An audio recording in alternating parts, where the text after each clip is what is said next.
Quando olhamos a história, por que é tão raro encontrar políticos e governantes que não se aproveitaram de seu cargo para benefício pessoal, que fizeram o bem para todos em geral e que ao menos não foram corruptos? Bem, a história também nos traz algumas respostas.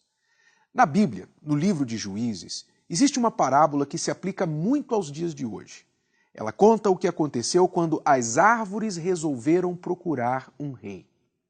Parábola é uma forma de explicar algo difícil de forma muito simples, através de um conto. Esta velha parábola das árvores explica algumas das razões principais por que o povo sofre debaixo da maioria dos governantes. Mas antes de contar a parábola, vamos entender o contexto da época, o que estava acontecendo naqueles dias. Gideão havia acabado de morrer. Ele foi um grande líder que libertou a nação de Israel das mãos de vários inimigos. Enquanto ele viveu, houve paz em toda a nação. Este fato sempre se repete: tal o líder, tal a nação. Aconteceu que, depois que Gideão morreu, um de seus filhos, Abimeleque, quis reinar no seu lugar. Quando ainda estava vivo, Gideão afirmou que nenhum de seus filhos reinaria sobre Israel. Ele queria que o povo seguisse a Deus como líder. Mas Abimeleque entendeu que o povo queria um líder que pudessem ver. Tomado de ambição pelo poder, este filho de Gideão, Abimeleque, queria o trono da nação só para ele. Só havia um problema. Gideão tinha muitos outros filhos. Então, vendo em seus irmãos potenciais concorrentes, Abimeleque armou uma cilada para eles e os matou a todos de uma só vez. Só um conseguiu escapar: Jotão, o filho caçula de Gideão. E foi ele, Jotão, que fez um alerta severo ao povo de Israel sobre o que estava prestes a acontecer se eles permitissem que Abimeleque reinasse. Foi aí que Jotão contou para o povo esta parábola. Uma vez, as árvores resolveram procurar um rei para elas. Então disseram à oliveira: seja o nosso rei.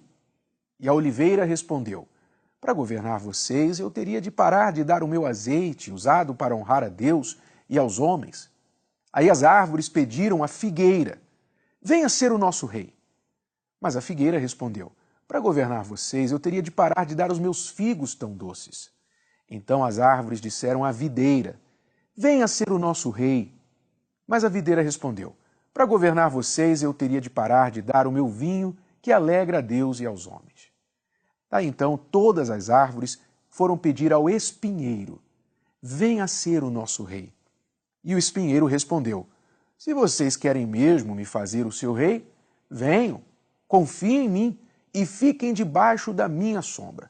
Se não fizerem isso, sairá fogo do espinheiro e queimará todas as árvores do Líbano. Algumas lições desta parábola para os nossos dias e as respostas às nossas perguntas são bem claras. Primeiro, a omissão dos bons permite que os maus subam ao poder. O erro de muitas pessoas de bem, especialmente cristãos, é achar que Deus age sozinho. Daí se omitem de lutar pelo bem. Na verdade, Deus nunca age sozinho.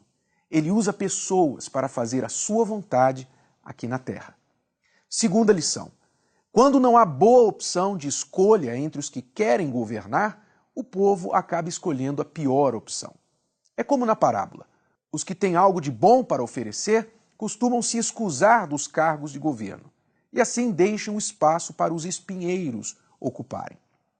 Quantas vezes numa eleição você já teve de escolher o menos pior? Quem vai espetar menos? Terceira lição: quando os maus governam, todos, bons e maus, gostando ou não, ficam debaixo da sua sombra, ou seja, da sua autoridade.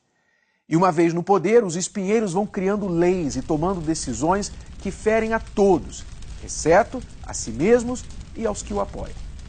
A parábola das árvores reforça para todos nós uma velha lição. Não é a ação dos maus que destrói o mundo, e sim a falta de atitude dos bons. Como cristão, nunca se omita do processo de eleger os seus governantes. E eleja quem tem histórico de uma vida alinhada com os princípios de Deus e também da família. Senão, todos nós, especialmente os nossos filhos, irão sofrer amargamente.